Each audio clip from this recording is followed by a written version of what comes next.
For Jehovah's Witnesses, the governing body stands as the anointed channel of God. Its pronouncements infallible and absolute. However, cracks in this carefully constructed facade have always been there, revealing a history tarnished by scandal and riddled with inconsistencies.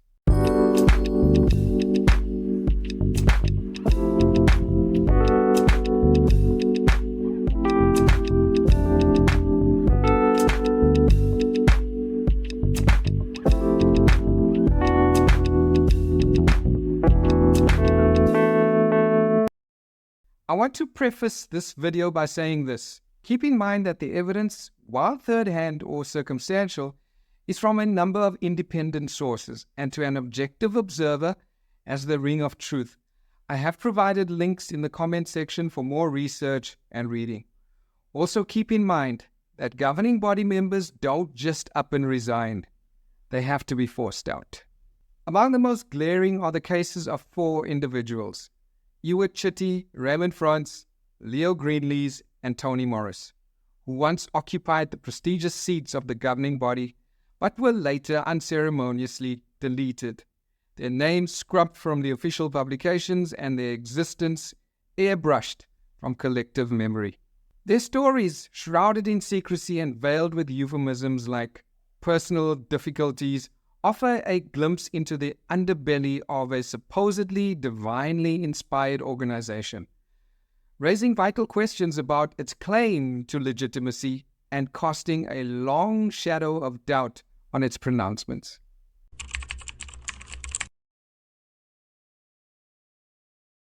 Governing body member Chiy resigned his position in 1979. He entered the London Bethel in 1921, began to work in the office, and by 1938 held some sort of official position, as 2 1938 watchtowers have him reporting to J.F. Rutherford on the attendance of Bethel family members at the family study. By 1942, Chiy was the secretary of the International Bible Students Association, the society's British equivalent of the Watchtower Bible and Tract Society of New York, Incorporated.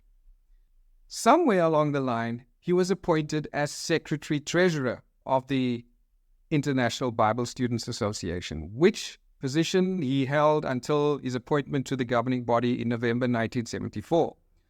After his 1979 resignation from the governing body, Chiy remained in Brooklyn, working in writing correspondence. So he was certainly in good standing. A 1981 Awake article has Chiy making comments about people having lost their love of neighbor and God. Apparently, by this time, Chiy was drinking heavily, according to close acquaintances.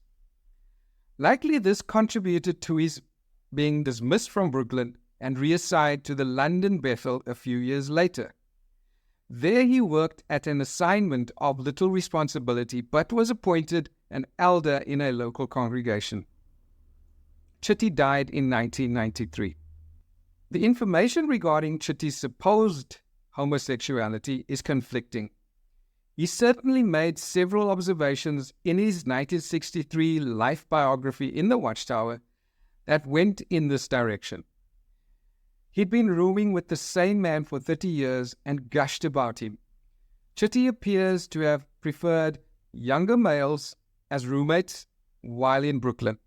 The real accusation filed to the governing body against Chiy was submitted by a former roommate and entailed some sort of inappropriate behavior. The governing body concluded that Chiy had homosexual tendencies, whatever that implies, and asked him to retire or to resign. Chiy could hardly do anything but comply with the rest of the governing body's wishes, since his only alternative would have been to leave Bethel at age 81 after being there for 58 years. It may well be that the governing body didn't view Chiy as guilty of homosexual activity, since he remained a Bethel member in Brooklyn or London, but may also be that they made a deal. Chiy would remain quiet about where the dead bodies were buried, so to speak, as long as the society cared for him in his old age. Sounds like a good deal to me.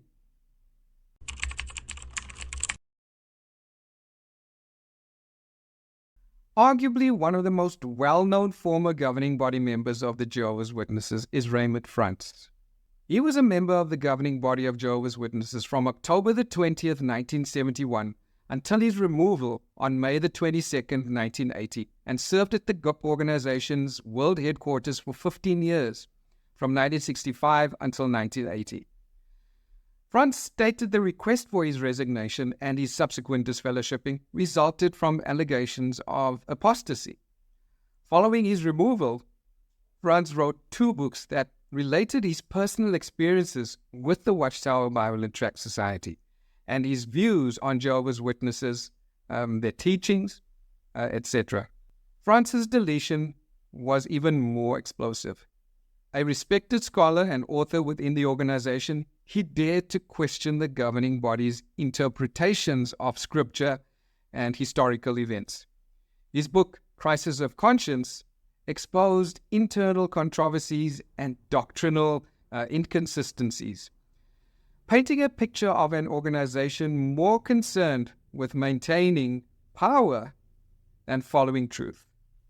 France's expulsion, not due to immorality, but for intellectual dissent, revealed the governing body's intolerance for independent thought and its suppression of critical voices. It showed that their claim to divine guidance was vulnerable to human biases and manipulation.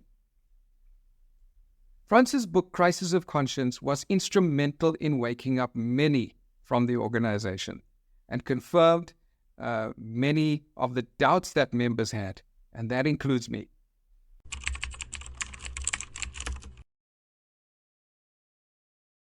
Governing body member Leo K. Greene was forced to resign and leave Bethel in late 1984.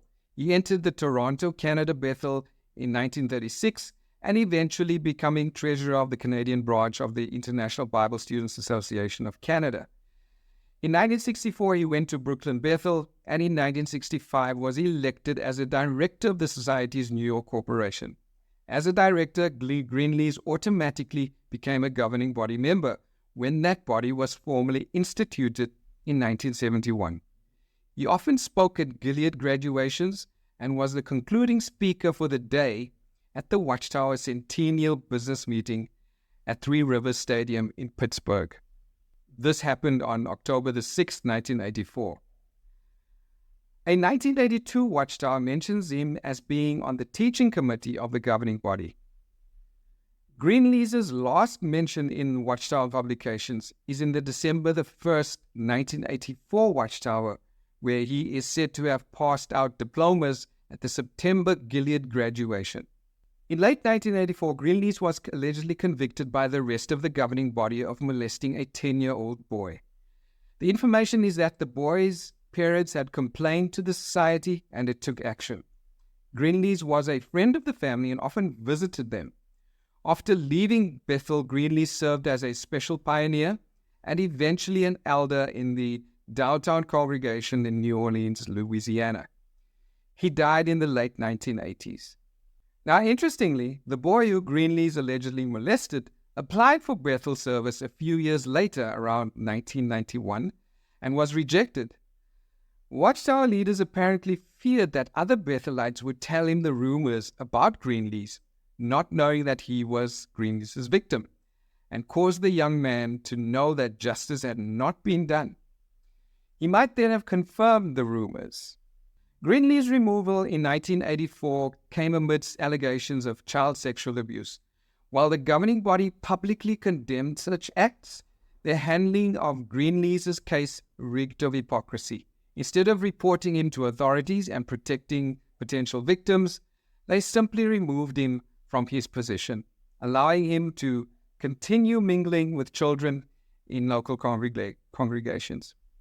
This callous disregard for the safety of the most vulnerable exposed the governing body's prioritization of their own reputation over the well-being of their followers, raising serious questions about their moral compass and the nature of their divine guidance. This is a practice that still permeates the organization today.